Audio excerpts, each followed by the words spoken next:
Okay, let's get started. Hello, everybody. My name is Borko Novakovic. I'm the let's say product management lead for Azure SQL Managed Instance, and today in this session, hopefully you'll be able to hear how you can modernize your application by using SQL Managed Instance. So I spent around 12 years with Microsoft. And then prior to Microsoft, I also had around 10 years of a career in IT industry, like being a software engineer and then also software engineering manager. My first contact with SQL Server was in 2000, and then I was using SQL since that year. In Microsoft, actually, I was primarily part of the SQL team, went through several releases of SQL Server.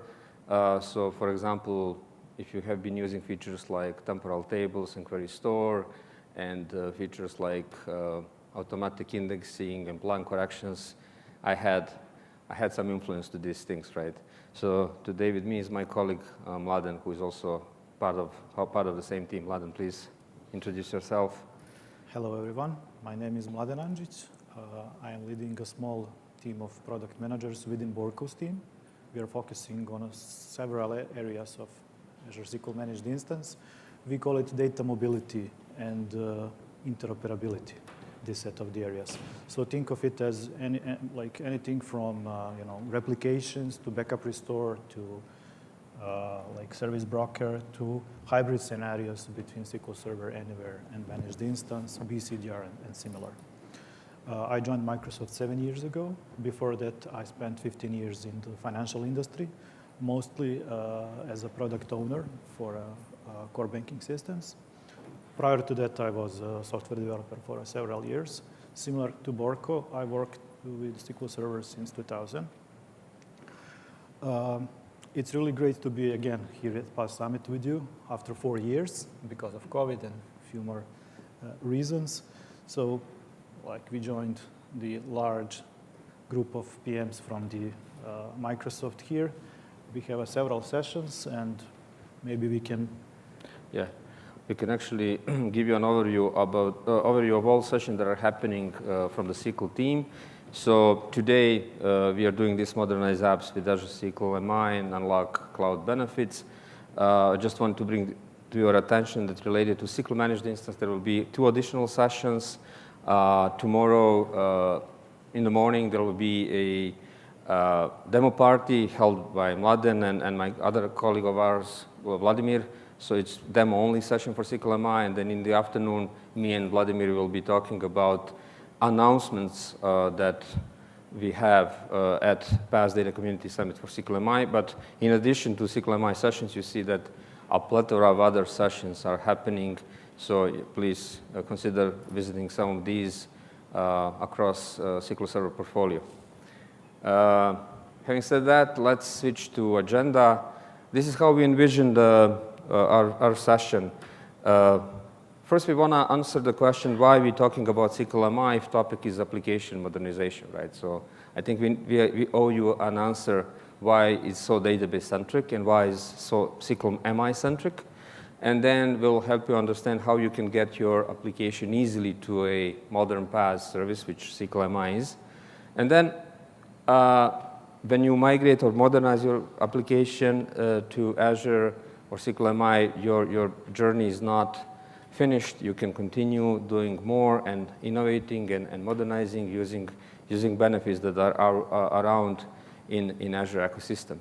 And then also what is we heard very important to our customers is that even if they migrate, if they move to cloud typically partially, they want to stay connected with the rest of their ecosystem or their SQL estate. So we also want to touch upon that topic, how your application, even though it's in the cloud, can really communicate with the rest of your ecosystem, which may not be running in the cloud, but maybe on-premise or other places. Having said that, let's switch to the first important aspect, why we are talking about SQL MI. By the way, 2 of us are part of this team for SQL MI is being developed for, I don't know, maybe 7 years or something, right? 6 to 7 years. And then we had an enormous number of interviews and discussion with the customers who have been migrating, right? So we are speaking based on that experience and collected input. So yes, people definitely, they do not move database. They move the entire application. But I think database is a very critical part of that stack. Why? Because, you know, the data, the logic, the state of the application is in there, right? And then database being a critical part of the system, providing critical elements of performance and availability, is also very sensitive to any environmental changes, right? So if you change the hardware, if you change the configuration, if you change the networking stack, it's gonna behave differently, right? And then, in addition to that, we also realized that in application teams, typically there is a lack of deep and broad knowledge about how you can handle complex tasks that are associated with a database migration. Therefore, we believe that when we talk about application modernization, a large part of that problem is actually how we make database move to another place, to a better place, in a way that is, you know, the least impactful for the rest of the system. So the teams that are working on application modernization, when it comes to database aspect, they really need to understand, hey, is my database component ready to be moved to another place? A readiness aspect is important. And then since, you know, data and database have one of the main tasks to keep data consistent and, you know, clean and to keep the data integrity intact. So throughout the process that needs to happen, especially at the end of the process during the switching over to cloud. And finally, what's important, especially for mission-critical application, this cutover time should be as short as possible. So all of these aspects are important, and we build our system to help you deal with these challenges, and hopefully will help you understand how SQL Managed Instance can help there. Now, this slide actually explains where SQL Managed Instance is in the overall ecosystem of SQL offerings. You may have seen this slide, but let's just quickly recap, right? So in Azure, we have various options starting from customer managed towards Microsoft managed, or infrastructure as a service, which is our SQL Server on VMs, and then Azure SQL Managed Instance and SQL Database are our platform as a service offering. However, we designed SQL Managed Instance with the primary goal to help you modernize existing application. What existing means is that, hey, this is a production application. It's been in a real use for a longer period of time. It has a certain requirements that you cannot compromise, so you want to migrate without actually changing anything or changing a lot, if possible. And therefore, SQL Managed Instance is designed in a way that help you delivering these goals. Now, what is good about all of these things that somebody said that today, I think, in previous keynote session, all of these offerings running in the cloud actually sharing the same code base. So SQL Server on-premise, SQL Managed Instance, and SQL Database are actually sharing the same code base, and they are kind of released from the same code base, just with the different configuration parameters. So this is a beauty of running in Microsoft environment, because all the innovation coming to one of these places will eventually end up being available elsewhere, which makes really a proposition very unique. Now, what is the unique value prop? What is the unique angle for SQL MI? And why we believe that it finds a sweet spot for the existing application during the modernization process. So how we like to see SQL Managed Instance, that's a database offering that at the same time requires from you to make minimal amount of changes in your database layer, and at the same time give you the maximum of modernization opportunities. And these modernization opportunities happen in two phases.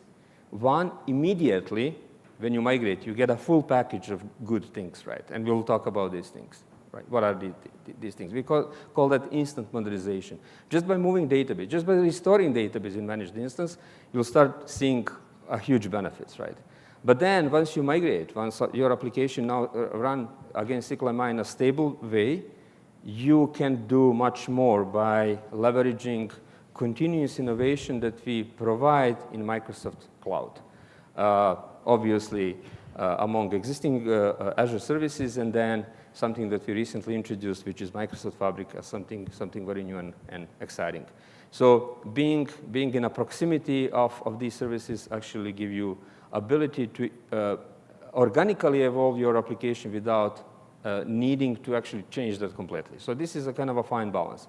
So I think this is a fine balance that we try to achieve with SQL Managed Instance. Now, one could ask how we did achieve that, right?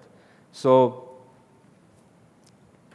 we believe that our service has these 5 fundamental value proposals, right? And we believe that basically the way how we implement is very credible. So the first of these value proposals is that it's really running on a latest and greatest version of SQL Server. What does that mean? It means that we manage your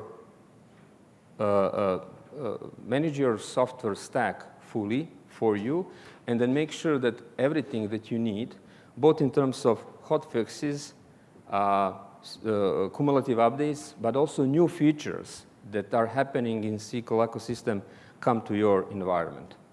Now, if you compare that with, for example, running on-premise or in other cloud with SQL Server, you are kind of destined to use major versions, right?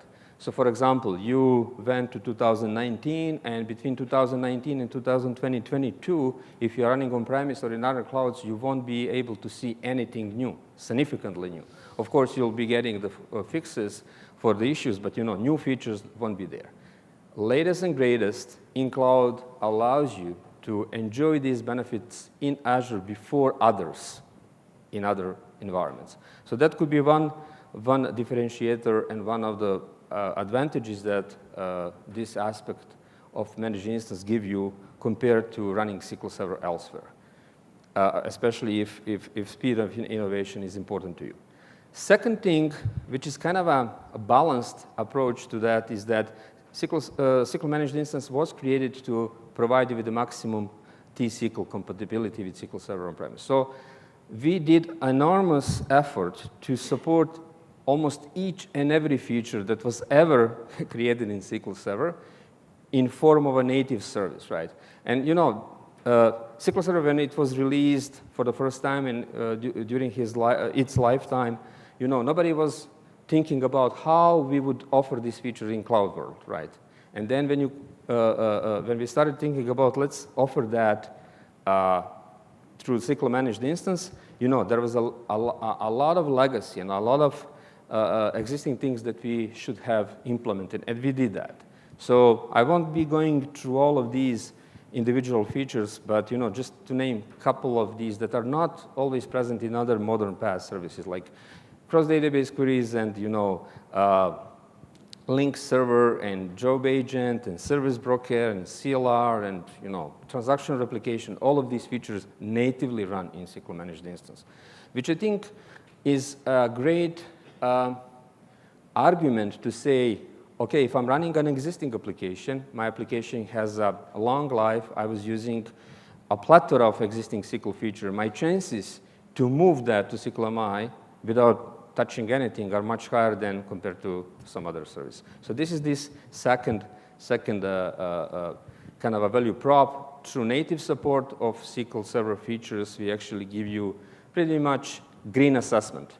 When you go to migrate your application to cloud, any cloud, the first step you're going to do is you're going to assess your compatibility of current environment with the destination environment. And then you can either be green, like everything is fine, or you can be yellow or even red because some of these things are not present. So going with MI actually dramatically increasing chances you're going to pass that exam, right? The third and a central piece of SQL Managed Instance, you shouldn't be going to SQL Managed Instance just because it has all of these great SQL features. The main reason for people to go to SQL Managed Instance should be it's a fully managed service, which means once you come there, a lot of human labor, a lot of cycles that DBA teams are investing in tedious work, in sometimes trivial activities will be just removed from your agenda, and it's going to be taken care of by the system. So according to analysis, a huge productivity boost happens just by moving to a fully managed service. And then the fourth pillar of SQL MI, again, very unique. It's enterprise-grade security. So really, I'll be talking about these things. It feels like you run your SQL instances within your private tenant in the cloud. So it gives you a look and feel like, hey, I'm running this in my private tenant, because the level of isolation on compute, on networking, and other layers is ultimate, right? So a great candidate if you're running mission-critical workloads. You won't be sure that there is no interaction with any other tenant in the cloud. Managed instance is a great answer. And then the fifth and the last value proposal is one that we kind of started introducing quite recently, one and a half years ago or something like that. And this is hybrid integration. So we realized over time, of course, that people think about moving to clouds in a very, it's not in a 0 to 1 manner, right? I'm gonna move everything, or I'm gonna stay forever on premise. People think about, hey, how I can create a classes of application that go first, and then maybe some other classes of application that may come later, and there might be some classes of application that will never move. How I can actually make sense out of that.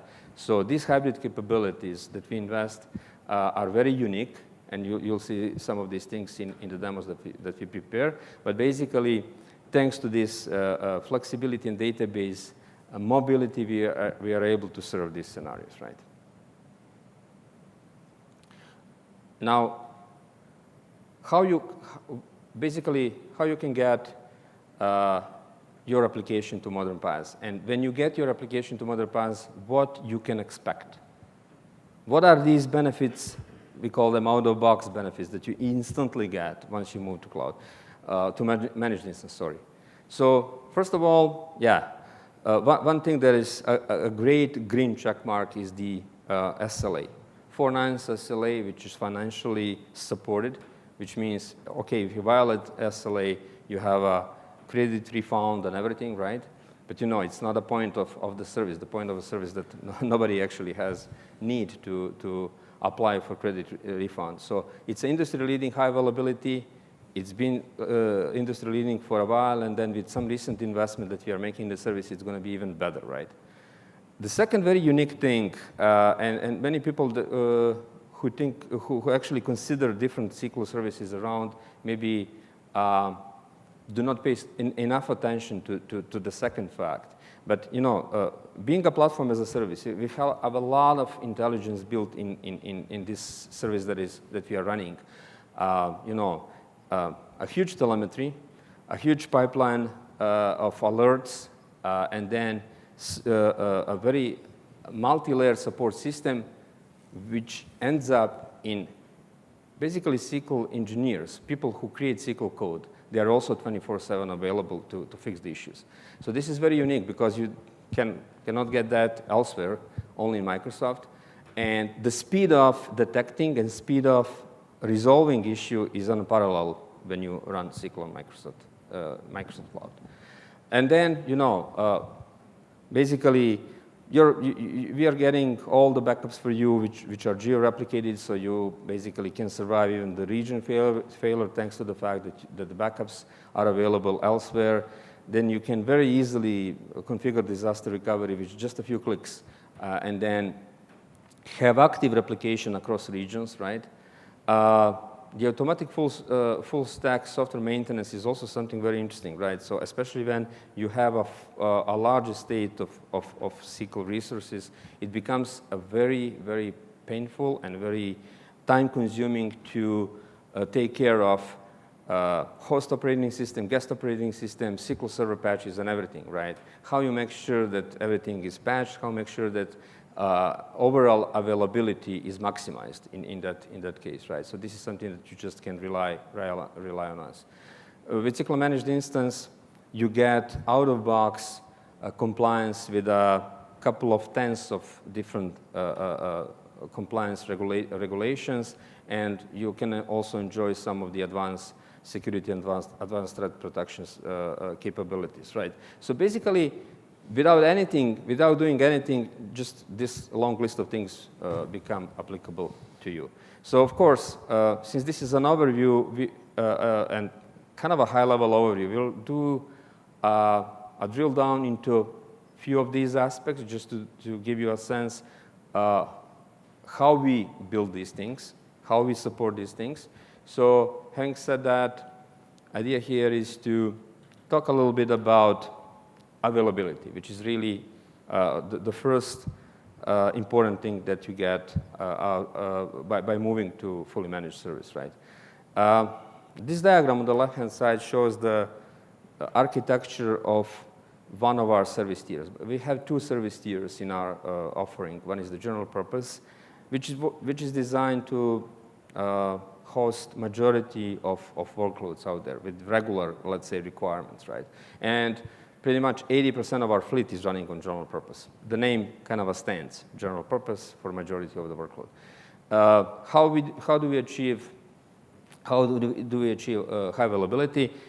In a way, it's very similar to failover clusters that you can create on-premise, failover cluster instance that you can create on-premises, because we do have, there is a primary node and there is some additional spare compute sitting out there waiting for possible outage, and there is a highly available remote storage that we use for hosting database files and separate storage for hosting backup files. So those two storages are completely separated to increase the availability. And then, you know, as I said, it's best for typical workloads, but what is interesting here is that this is really a great TCO option. Why? Because in a way, pricing matches the standard edition, right? Because even when you, SQL Managed Instance support you to bring your own license, which means that you are not going to pay for license when you use SQL Managed Instance. And then standard to general purpose conversion to core is one to one, right? So which means that price-wise, general purpose is equal to standard. But feature-wise, you get much more. Because there are only few exceptions of features that are not supported in general purpose. It's like in-memory OLTP, and I'm not sure about anything else. So you get a full set of enterprise features, and you get a unlimited resource usage for these features. You know, in general purpose, there are two types of limitation. Some features are not supported. Some features are limited in terms of how far you can get in terms of memory, in terms of storage, in terms of cores. There's no such limitation in general purpose. So you get a full set of features for the price of standard edition, right? So I think it's a kind of a very, very cost-optimal offering. And as I said, the architecture that you offer here is really based on remote storage. You can do that on your own by creating similar thing on virtual machines. But the thing here is that this system is fully managed by us. Actually, it's fully managed, auto-managed by us, right? So all the failure detection happen automatically. There is a piece of code which we call Service Fabric, a very intelligent system designed to run stateful services. And that system has all logic in place to detect when availability is, impacted and how to do failovers and all of that. So not only that this system can survive any hardware or any software failure, but it can also, in addition, in parallel, survive that failure when we are doing patching at the same time. So it's a number of issues that it can survive is pretty high. And then the second tier is something completely unique in the entire industry. So nobody besides Microsoft actually supports this. This is a fully managed service running using the local storage. So basically, we do create always-on availability group for you, consisting of multiple nodes. And then we monitor health and performance of that cluster, but you don't get to see that cluster. You just enjoy the benefits of the cluster. So imagine all of the benefits of having a AG cluster, but you have a zero touch to that cluster, and that cluster is always up and running. Regardless of what happens, like software failure, hardware failure, we patch the system, it's a fully available. Now, there are certain class of workloads that actually, for which this offering is a great fit. For example, workloads that have zero tolerance on storage latency, workloads that have the ultimate requirements in terms of storage performance, bandwidth, IOPS, right? And then workloads which have minimal tolerance on any sort of a downtime, right? Because the failovers, typical failover times in business critical service tiers are measured in seconds. So in that context, it's very fast. So again, I said it's very unique because besides in SQL database and SQL Managed Instance, this architecture is not used elsewhere. But thanks to that architecture, we were able actually to achieve the astonishing performance results, right? And really, I'm not going to spend much time talking about, hey, this is how business critical is superb compared to competitors, but results are really, really great, right? So we took, it's not we, basically, it's a third-party study, but the comparison was getting the top of the shelf, the best possible offering in AWS and business critical and comparing that price performance. And then on the vertical axis, we have number of transactions per dollar. How many transactions you can run per dollar, and then results are really, really great, right? So this is just, again, thanks to the fact that this thing is using local SSDs, where latency and performance is really great compared to any other remote storage that you can find. Now, local availability, HA, is important within a data center, but customers are, of course, asking, hey, how cloud helps me to be resistant to any sort of a disaster? Data center being down, region being down, is that possible to survive? Building that sort of a resilience on-premise is very, very hard thing. I was talking to some folks who told me, hey, creating a distributed AG cluster across multiple regions and setting that up and taking care of the latencies and monitoring that latency and making sure that this thing is always ready to take over when primary region is down is super hard problem and basically puts database administrators on a hard spot, right? Now, in PaaS, it's much easier, right? We offer a couple of disaster recovery mechanisms. One is very basic, yet very efficient, cost efficient, and this is based on having the geo-replicated backups. So by default, the automatic backups we take are replicated across regions. So in primary region goes down, you can always create instances in another region, initiate the operation, and we'll take replicated backups from other healthy region. You can restore your database and being up and running. Of course, this operation will take time depending on as much time as is the size of your data, right? Because the restore operation depends on size of the data, but yet it's a very, very cost-effective solution that you can apply, right? And then this is presented in the first column. Now I'm going to switch to the third column because this was available before we introduced zone redundancy option. GODR, or disaster recovery across regions. In SQL MI, you have a concept of failover groups. You can create two instances, one sitting, for example, in US being your primary, one in West US being your secondary. We do establish the asynchronous data replication. We monitor that traffic for you and make sure that that link is always healthy. So in case of a primary region failure, you can actually fail over in a matter of minutes to a secondary region and have your databases up and running. So that kind of a disaster is really, really great, and you can choose between automatic failover or you doing manual failover. During the manual failover, you have also choices how long you want to sync your secondary compared to primary, and then have, let's say, informed choices between availability and data consistency, right? But anyways, GeoDR or failover groups are really a great option that existed for years, right, and proven technology.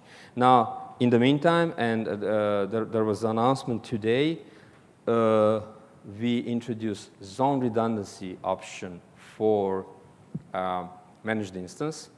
You know that regions in Azure are consisted of multiple zones which are separated, so they guarantee a certain level of reliability in terms if primary zone goes down, there is a second or third. In some regions, there are more than 3 zones. So we do replicate data and compute and all resources across zones, so you don't need to think about these things, so that when zone goes down, the automatic failover happens and transparent in a way that your application won't notice anything, right? So the connection point, instance name, whatever, right, stays unchanged. So basically, application survives that level of outage, right? So this is the overview of BCDR option that we have in the service. And then, as I said, today we announced that business critical service tier is getting to GA, and general purpose service tier is getting to public preview for the zonal redundancy option. Here is some kind of a comparison. So yeah, go ahead. Okay. So yeah, the question was, is GeoDR AG? So basically, we use always on as a technology a lot for building our services. For local HA, for zonal redundant services, and for GeoDR, right? Now, wherever we need to replicate data, we actually use always on behind the scenes. The only exception is general purpose, single zone, where we use actually the storage redundancy or storage replication, right? But you know, across the zones and then also across the regions, we use always on. What's the context for the question? Yeah, I was going to ask, is the zone redundancy the same under the covers? Let me go back. So let's talk about business critical cluster, right? So you have primary node and multiple secondary nodes. So this configuration is using always on technology to replicate data from primary to secondary. The only exception the only difference you may see is that we are using special type of commit. We call that quorum commit, which means that if 2 out of 3 replicas actually confirm the transaction, then we call it done, right? Now, in zone redundance case for business critical, we have more than 4 nodes, and we replicate them across the zones. So we form a cluster that across the zones, and we do the replication across the zones, right? So, yeah? But if the region is down, all the zones are down, right? If the region is down, all zones are down, but then in addition to zone redundancy, you can set up the GeoDR. So there are multiple layers of protection. So like even in a single zone, this is an interesting situation. Even in a single zone, we do provide 4 nines availability because according to our data points, even zone down is a very rare event. So we feel very confident to give you 4 nines. And there are 2 levels how you can increase the availability. You can go and from a single zone go to multi-zone or zone redundant configuration. But on top of that, you can set up the GeoDR to another region. And beauty of that is that all of these configurations are super easy to set up. And basically, we do a lot to monitor the health of these links. And we do a lot to proactively fix the issues if they are on our end. Some things are not on our end. For example, what can happen is that you run a heavy workload on primary, and then you size your secondary not to be match of the primary. So your secondary cannot keep up, right? your workload is piling up, and a secondary is getting delayed and delayed. We can notify about that issue, but basically it's customer responsibility to either slow down or scale up the secondary. But in case of, for example, we see some glitches on our end, some component is not working well, or maybe a networking configuration or something, then we fix these things on your behalf. Yeah. Go ahead. So in this picture here, the primary replica is copied over to two secondary replicas? This is a single zone configuration, that has 4 nodes. You have one primary, which is read and write. You have 3 additional secondaries, out of which one is dedicated for read-only traffic. And the other 2 are there just for the availability. They are availability replicas, right? What's the GW? This is gateway, right? So another detail, right? So I mean, it's a detail in our architecture. So there is a set of components or small virtual machines that serve your incoming request. We call them gateways, and they are also redundant. You don't get to have one gateway. And then basically why gateway is important, because there are depending on which driver you use or which type of connectivity you use, you can switch. You can be in a proxy mode, in which every connection goes through the gateway and then being routed to a proper node, or redirect mode, in which you first time go to gateway, and then from that point on you communicate only with the direct nodes. Why gateway is important? Because you never know where is primary. I mean, you cannot rely that application knows where is primary, because it's a very dynamic system. Failover happen due to any. I mean, it's not that dynamic. Failovers are not that frequent, but they can happen. So you cannot like hard code. Hey, I'm always talking to that node, because in this multi-node system, primary place of primary can vary. So the gateway is a component that always knows where is your primary and give you that information. So yeah. Now, what's the time? 55. Okay, so just a quick summary of what we offer when it comes to security. And again, just for your takeaway, if you think about, hey, what is the most secure PaaS offering that I can get? Probably your thoughts should go to SQL MI. And the architecture that I showed, and then now this slide should also help you understand why is that the case. Of course, as other cloud services, we do apply defense in depth approach. There are multiple layers of protection, starting from physical security. Now, then networking security.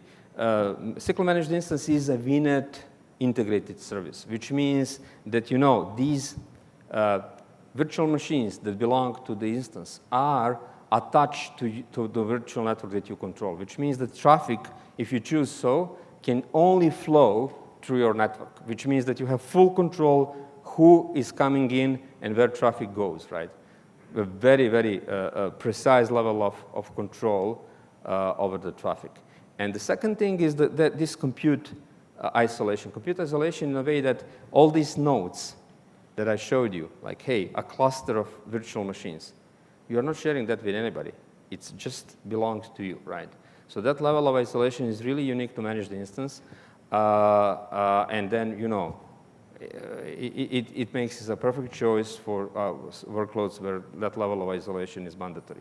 And then, of course, everything that we built over the years for the information protection, like encryption and data masking and multiple, of course, types of protection is available there. And then, of course, super advanced threat protection services like Defender for Azure SQL with vulnerability assessment and advanced threat protection and SQL audit. Pretty much any SQL security-related feature is available there with SQL Managed Instance. But what is really unique on top of that is that networking aspect. It's integrated with your VNet tightly, and then compute aspect, which means that these virtual machines that host managed instance are dedicated only to you. And then we have one question. Yeah. If you were to set up a general purpose Yep. managed instance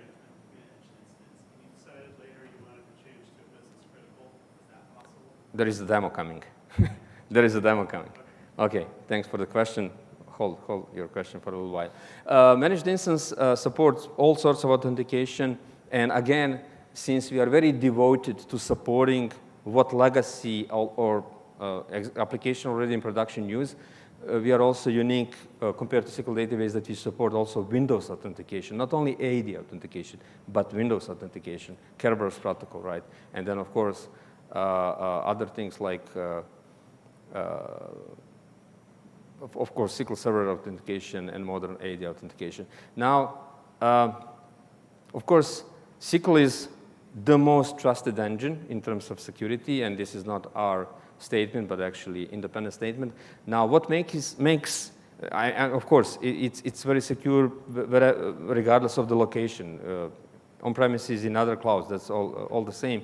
But what makes it even more secure in the cloud is that since we do patch systems for you very regularly, and we have a compliance requirement not to be late in terms of patching your system, you can think of that in any case of a vulnerability or security problem, if you're running in Microsoft Azure, you're going to be the first one to get the fix, right? So that's how it works.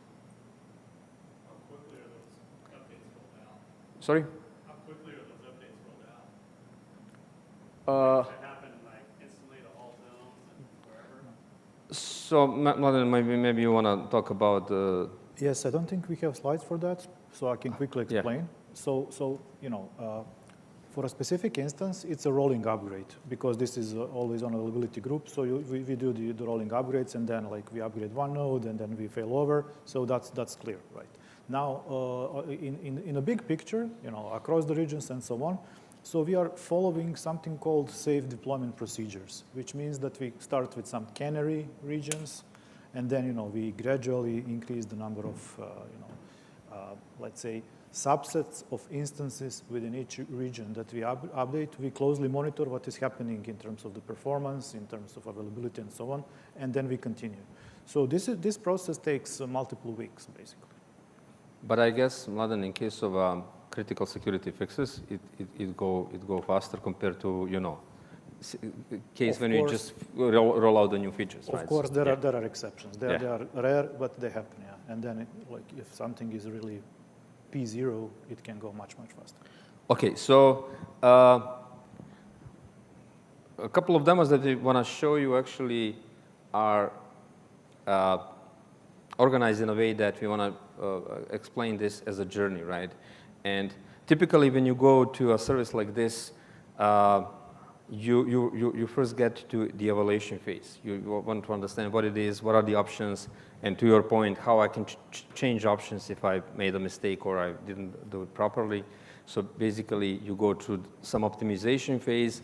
Then you get to really migrate, and then after migration, you think about how further modernize, how get the benefits of being in a Microsoft cloud, right? So my first demo will be just a simple walkthrough, show you what you get when you provision, when you create an instance, right? So before going into the, I think I need to stop presenting and show you this. Okay, so before going into the details, there is something we want to pre-announce here, and you are looking at a form that is not yet publicly available, but this is a form that we hopefully be able to ship so customers will see that in a couple of weeks from now. You may have heard that similar to SQL database, which went with a free offer, SQL Managed Instance also plans to very soon go with a free offer. And you're going to be faced with the option to initiate your journey with SQL Managed Instance by accepting the free offer, right? What does it mean? Hey, I have a subscription. I have 0 managed instances of that subscription. That's going to be your first screen, right? Or why don't you just go with the free offer? And free offer is a very generous, I would say. For a 12-month, you'll be able to use SQL Managed Instance with a credit of 750 vCore hours every month. And that renews. Oh, thank you. So how we calculated that, we said, okay, what is the most typical instance that customers use when they evaluate SQL MI? It's a 4-core GP. It's a 4-core GP. But it's a decent instance. 4-core GP, you can run a lot of things on there. So when you go and accept this offer, of course, you see all of these elements of the price will go down. You can save monthly $1,400, which is not a small money. But how we calculated this for 750 hours. So basically, this free offer will come with a default start-stop policy. I'll be talking about start-stop capability in SQL MI. Default start-stop policy, you can, of course, adjust to your needs. But it's going to work like if you do evaluation every business day for 9 to 10 hours, and you do not do evaluation over the weekend, which is, I guess, very realistic if you're doing some testing, you're going to be able to run it for an entire month. And then next month you get, again, credit, and next month, so for a full year, right? So this is how it's going to work, right? Now, let me talk about some other things, right? So if you create a managed instance, then obviously, I talk about some of these benefits, like built-in availability and some other stuff, right? But to your point, your question was, hey, how easily, how I can actually make different choices with managed instance. So unlike SQL VMs, where you really need to think about a lot of details, like a family of VMs with 4 letters and 3 numbers, and then you have 100 of them, and then when you change the VM, of course, there is a prolonged downtime and everything else. Here, the thing is much simpler. You have only 2 tiers. I said one is for all application. My majority of application, business critical, is for really, really mission critical apps. You can run some performance tests to see whether you are a good fit for general purpose or for business critical. But even this is, by the way, up and running instance. This is SQL Pass 23 demos. You can just click here. You can change number of cores, amount of storage. You can even change the hardware generations here. Hardware generations are abstract concepts. They are not really physical. Those is a level of performance you get, if you wish, right? In standard, you get a level A, and then in premium, you get level B. And for example, in premium serious memory optimized, you get level C, C being the best one, right? So kind of you have 3 steps you can go. And then just by you can, at the same time, choose and say, OK, maybe I also need the zone redundancy. I want to make this super reliable. And you just click Apply. When you click Apply, what happens? We start building new managed instance for you. But this is still up and running.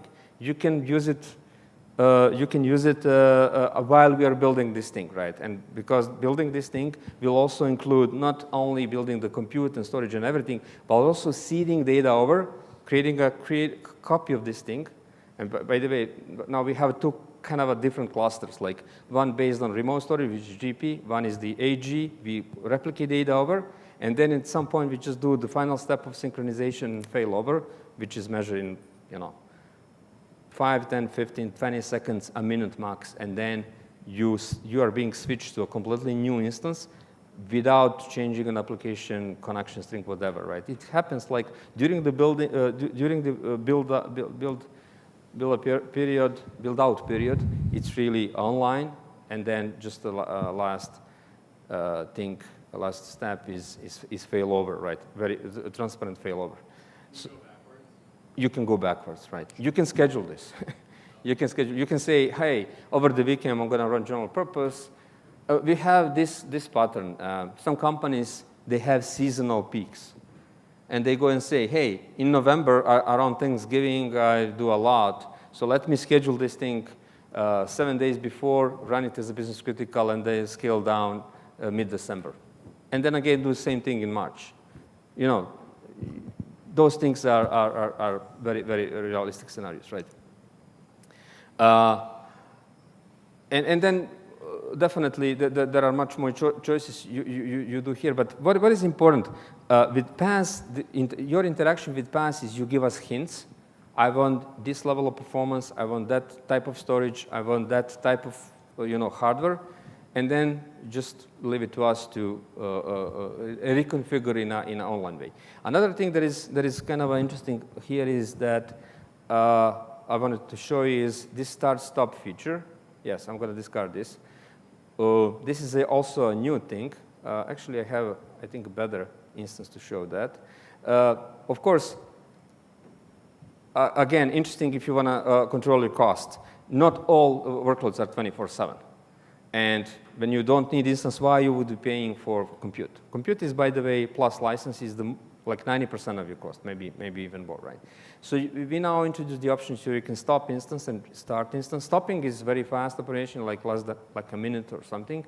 Starting can take 20 minutes because we need to, again, prepare hardware for you and warm it up. But beautiful thing is that we also came up with this schedule thing. So you can basically create schedule. And in this very example, I said, I want my instance to be running every working day for 12 hours, from 9 a.m. to 9 p.m. And rest, I want to be off. And then system will just do that for you. So this schedule became very, very popular thing. And there are other things by going and inspecting, for example, backups and databases. You can just easily see, for example, you go and select a database, and you can restore database to any point in time within a retention period. And your retention period can be anything between 1 day and 10 years, right? So again, you just specify policy, how long you want us to keep the backup, and then when you need the backup, you just go and say, I want to create restore, right? Go ahead. So the start stop, that shuts off the instance, right? Sorry? The start stop, that shuts off the instance? The managed instance? Is that what the start stop do? What does with the instance? Start stop. What verb did you use? Does it shut off the? Yes. Basically, what does it do? It shuts down the SQL server. Does that have any effect on performance? Because on-prem, when you shut it down, it kind of fills up the cache. Yeah, of course. Yeah. It has. So it should be carefully used, right? But you need to balance between the cost benefits and performance loss, right? So I don't think it's really a good choice for workloads that are very, very dynamic. Like if you need a large number of times to start and stop, probably that's not a great option. But you have a fairly regular patterns. For example, zero activity over the weekend, and then you have some warm-up period on Monday. That I think it's a good. By the way, feature has been introduced in public preview a year from now. As of today's GA, being super popular, right? We see it being used, of course, a lot in dev test and non-production environment, but also in specific production environment. And it's not limited to dev test. Yeah, go ahead. Can you just, without the schedule, let's say you have a performance problem in Yeah. an instance, and you feel like, okay, let me shut down and bring it up again. Is that possible to do it like we do it on-premises? I see. You can perform failover, manual failover. Yes, So you can. You can perform manual failover of your instance. Yes. But without this capability, you can do that. There is a REST API And PowerShell. and PowerShell, CLI. which is not related to this feature. You can just say, I want my SQL to be restarted, and you send that command. It's available independently from this feature. Is it available through like in the managed instance when we log in? It's available to tools that use ARM APIs. So it's not available on portal, It's right? not available as a T-SQL command. It's not available in SSMS, but it is available in PowerShell. CLI. Any type of command prompt. CLI. Yeah. So we didn't want to be very visible. We didn't want to be very visible because like shutting down instance, fully managed service is not a very something that you want to open to everybody. We didn't advertise that, but if you are a very seasoned DBA, you'll find the command and know what it is, right? So it's available. It's independently from this feature. Okay, how much time we have? Like 15-ish. 15 minutes. Okay, cool. Let me speed up a little bit. Can we go into like what kind of regular maintenance we need to look for? And if we have a performance problem on a managed instance, what we should look around, where we should look? Like if the application is running and users are complaining and the databases are in managed instance, then what we should look for? I mean, this is pretty much pretty open topic. Like SQL Managed Instance in that regard is very, very similar to SQL Server. You know, there are two types of things. There are platform things that causing the problem, and you can consider that we are doing that even if you don't see, even before you see the problem, right? Proactively. We are correcting these things, but there are something that is workload-induced problem, right? So, for example, typical problem is workload pile-up, right? So you had 10 users on your website, and then you now have 1,000 users, and you didn't scale the instance, and you expect everything to work as it is. Of course, that's a problem. Second problem is that you didn't create an index where you should have index, or you didn't maintain your index, or stuff like that, right? Or perhaps you have a incorrect schema or stuff like that. So I think you were on Bob's sessions. He was talking about shared responsibility. So everything that is platform side, everything that is health of the engine and platform health, we do that. But basically, there is also a side which is application related, and then everything that you know about regular SQL performance maintenance is available. So tools like Query Store, DMVs, X events, all these things, even Profiler, you can run on SQL Managed Instance and figure out what's going on. Yeah. Go. I get the gist of what he's asking. If you've under-provisioned your cluster size, is there a way to see that, some sort of graph? Yeah, definitely. For example, there are a couple of metrics that we expose even on the portal, and you can create alerts like CPU utilization. If your CPU utilization is always high, that pretty much means that the SQL needs resources, right? No, it's even regularly, it's well-provisioned server with limited number of users. Everything is running fine, and all of a sudden users will start complaining. We can't do anything in this server. This is crawling. Now, where do we go in managed instance and start looking? So where would you go for your SQL Server on premises? Query Store? Yeah. Query Store is in MI, yeah. Yeah, you would go to Completely Query the Store same. to see what's going on. And typically you can see that, for example, there could be a common problem, a call cache, right? Call cache, because failover happened, the machine is kind of empty, you need to recompile stuff, and then you can see that compilation time just goes up because all of a sudden the system needs to recompile queries, right? But Query Store is a very extensive. Is it enabled by default, or we have to It's enabled by default. In SQL Managed Instance, even when you restore database, we turn on Query Store for you. Yeah, go ahead. So we use some third-party monitoring tools to try to debug some of the things that he's talking about. Mm-hmm. Would those still work? Yes, because again, all X events, all DMVs, and then Query Store and all of these things just on a regular server. Like, for example, these SolarWinds, Redgate, all of these tools, they're already working with SQL MI. Yeah. Maybe we can speed up Mladen and then change the plan a little bit because Yeah. I think I was talking too much. No worries. I think this was very interesting to everyone. Okay, so far we talked about how you instantaneously modernize your data estate when you migrate, right? Now we are switching to this continuous modernization part, which is going for a longer time after migration. So how this modernization happens? What are the driving forces, or how it happens? So basically, we identified 4 main driving forces for this. The first one is the evergreen model of managed instance, meaning that we keep updating managed instance with new features all the time. What is important to say is that at the same time, we keep backwards compatibility. So we are not breaking you with the new features. If there is any breaking change, it will be under compatibility level. So until you change the compatibility, compatibility level, you won't be affected with that. The second one is, you are in a good neighborhood once you are in Azure. So you are in Microsoft Cloud. There is a lot of different other services that you can integrate with. Microsoft Fabric is one of them. We'll talk about that.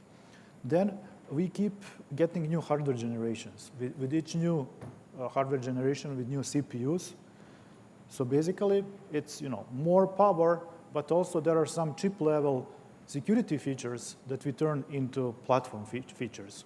So even without doing anything on your managed instance, one day you will get some new security features based on the new chips that have these new capabilities. And then the last one is perpetual one for everyone, cost optimization, right? So how this happens over time? So we keep introducing new benefits. For example, earlier today we announced this reserved capacity or reserved instances, let's say cost-saving option, or start-stop as another cost-saving option. Yesterday there was no start-stop, today there is start-stop. Okay, so it's like continuous modernization. So let's now zoom into one of these categories, which is cross-service integration. Okay, so as I said, this is about great neighborhood in Microsoft Cloud. And this is just a couple of examples of other services in proximity of your managed instance and of your data. So the first one, Power Platform, meaning Power Apps, Power Automate, so low-code, no-code solutions, where you can automate in some kind of a workflow some of your business processes using the data from your managed instance. Then Purview, data governance solution. It is really, really great. It has like seamless integration with managed instance. You basically define your policies on the level of Purview, and then just system will push that to all of your instances based on the policy that you prescribed. XAID, now called Entra ID, Azure Active Directory.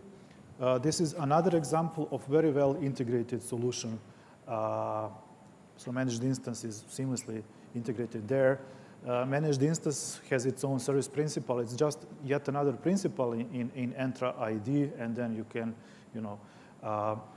you can assign different roles and access rights, even for your managed instance, to some other services around, because it's just yet another principal.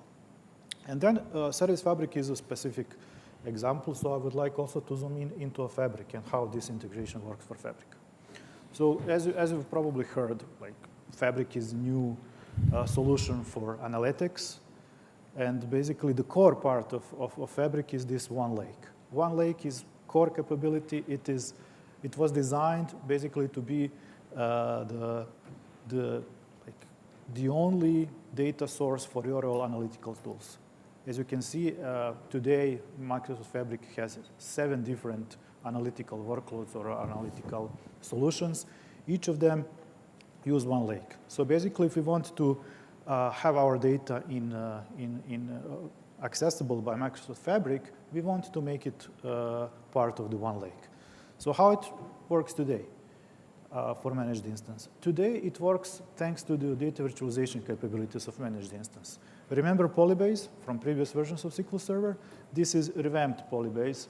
Now, without dependencies on the Java code, on Java libraries, this is now an in-engine solution, similar to how it works in SQL 2022. So basically, you can both read and write your data from your managed instance to Parquet or CSV files, and vice versa. How it works under the hood?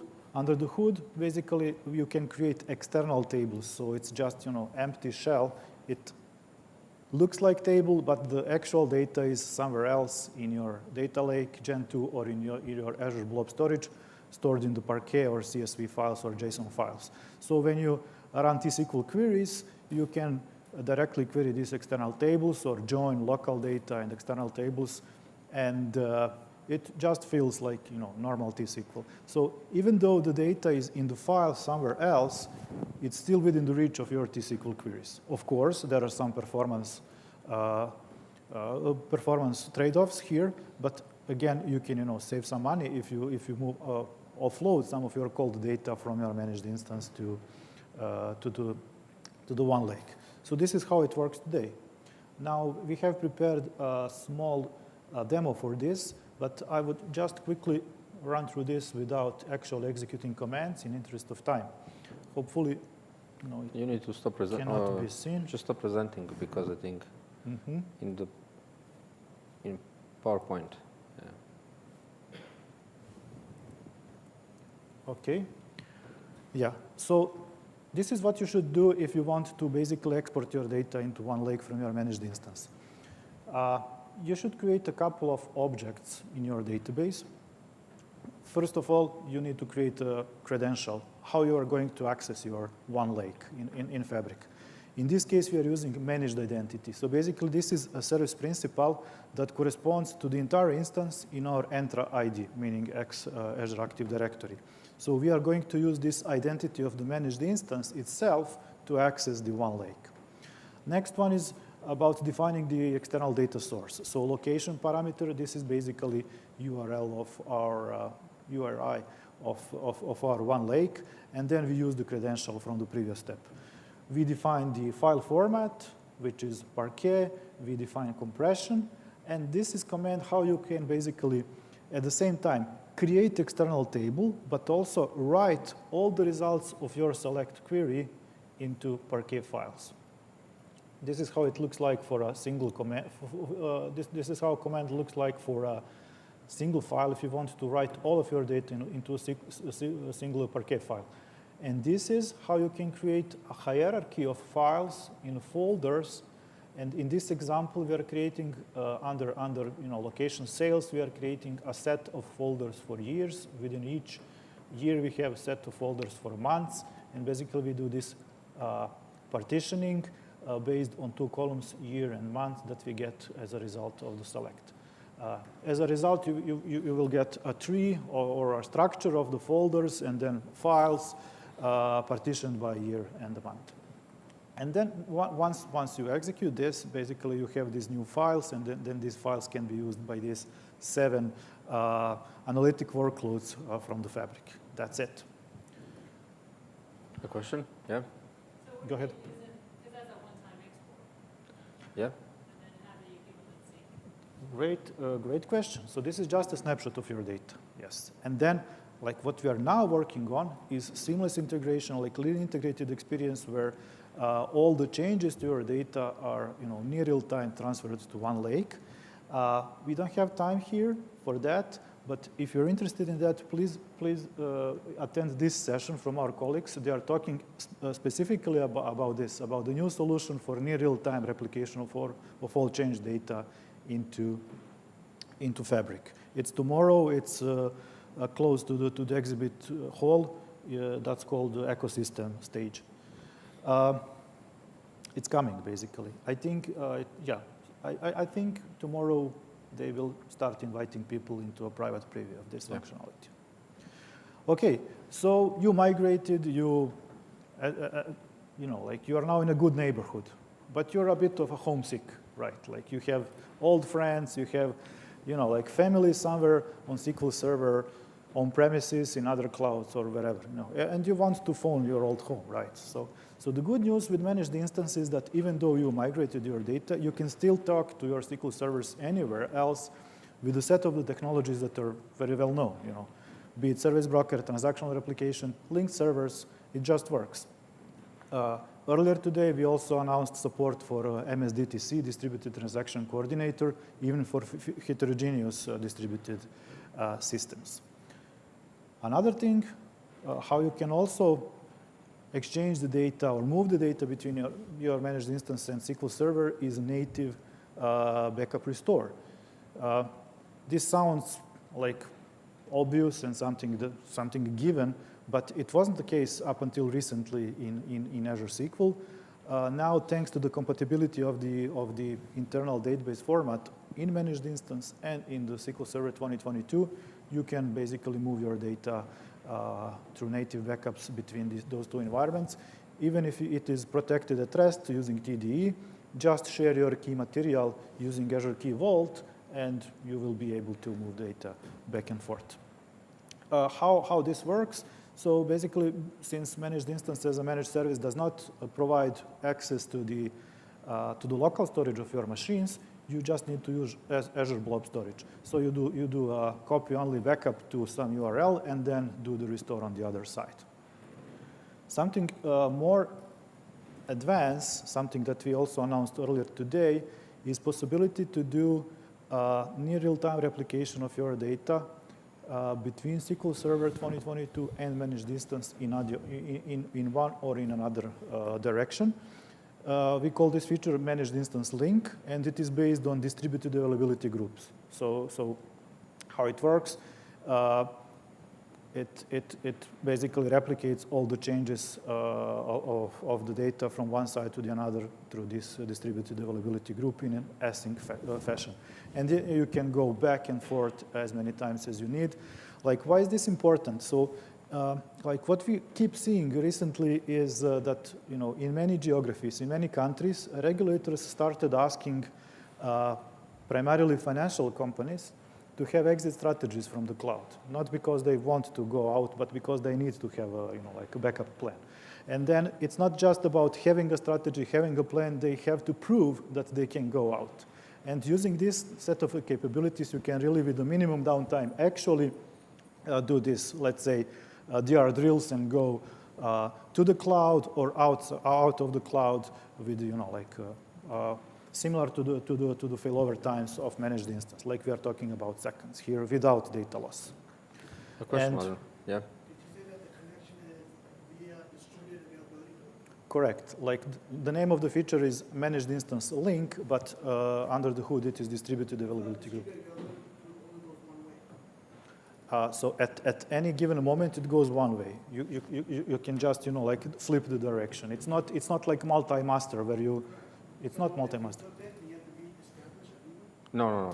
No. You just it's like in a regular availability group, you know, like just master is not a primary is on the other side, and then the secondary, like primary and secondary switch their roles. So how it works? If you want to use this as a disaster recovery for your on-premises solution, you have SQL 2022 on-premises.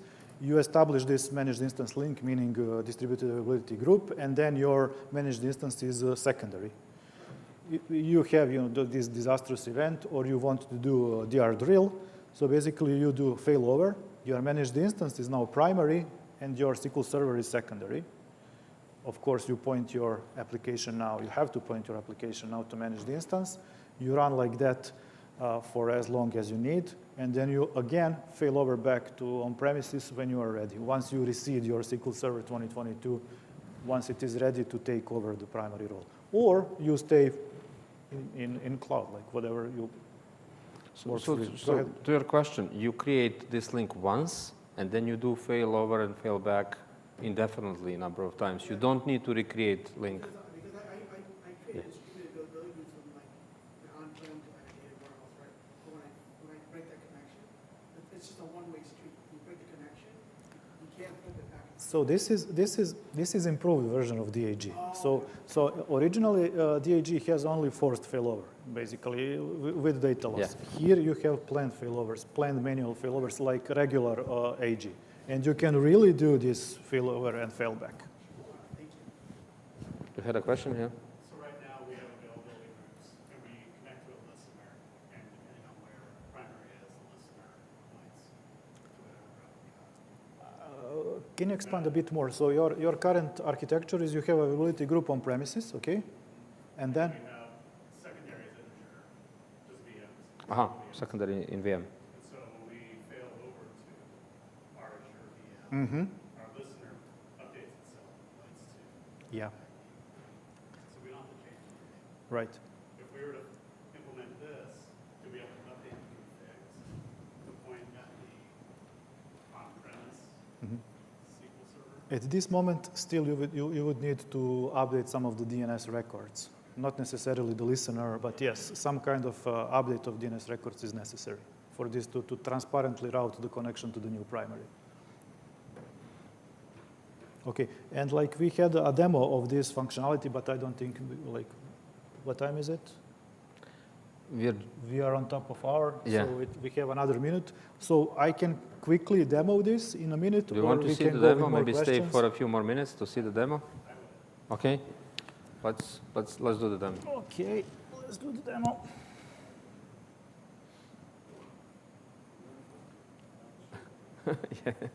Yeah. I can see this. Okay, so I'm connected here to SQL Server, to SQL Managed Instance. there is a database, and then on my VM on premises, which is like SQL 2022, there are no databases at this moment. So I'm going to open a wizard for creation of the managed instance link, meaning availability group. I will just give a name to this link. You can see that I can use this disaster recovery intent. All prerequisites are met. Next, I now choose, select the database that I want to replicate. Click next. Now I need to maximize this because of zoom. I add a secondary, meaning my VM, which is SQL Server 2022 on premises. That's it. Now I can again minimize, and then like we can run checks also on the secondary side. All the checks are green, so we can continue. On the next step, we just have a summary. We continue with this, and basically now we are establishing this distributed availability group. This step of exchanging certificates, it's taking a couple of seconds, and then the next step, which is actually joining the secondary, it takes a couple of seconds, and that's it. That's it. So now at this moment, we have a new database replicated to our SQL 2022. We can also see new distributed availability group when I refresh. And in the availability replicas, I can see that SQL 2022 is a secondary. On the other side, I can also see on the managed instance in the availability replicas that primary is my MI, and then SQL 2022 is secondary. And of course, we can also do a failover. I haven't prepared roles, that right? one, but Swap the roles. So they will just swap the. So that copy is read-only. Of course. Like Can you use it for like reporting? of course. Absolutely. That's one of the use cases. If you're using it only for disaster recovery, you don't need to pay for a license on a managed instance side. However, if you use it as a read-only replica, then you need to pay for the license also on the secondary side. It's completely the same like with Azure VM in these configurations. Yeah, constant replication. It's a very like distributed availability group. Yes. But both servers are managed instance in the Azure cloud. No. so. This is one is on premise. Yeah. That was on-prem. Yeah. The second one. So actually, in my example. Yeah, so you can see here that this is SQL 2022. It's 16, and now in reality, this is Azure VM. It was easier for me to create this with the Azure VM, but nevertheless, it could be anywhere. It can be in other cloud. Yeah. Can you demo failover, Modern? Failover, yeah. Not sure if it's ready, but I have a video of that. Can I play a video of that? Would that work? Okay. I will give me just a second so I can find that. Is that distributed availability group built between back and forth? Is that only available in MI? It is. Or is that a 2022 feature that I could do on VMs? So on one side you need to have SQL Server 2022. It could be on premises. It could be Azure VM. The other side is Azure SQL Managed Instance. So it's a MI feature. Yes, that's why we call it MI link. Okay.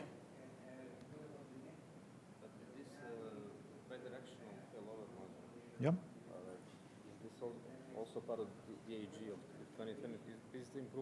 Is this improvement land in 2022? Like if you have just two SQL Server 2022, can you do? Between two SQL Servers 2022, there are some of these improvements that landed into SQL 2022, but not all of them. For example, you now have this required synchronized secondaries to commit new parameter that previously existed only in AGs. We added that to the AGs in SQL 2022. But you can think of this being a full package, right? Yeah. So if you use that as a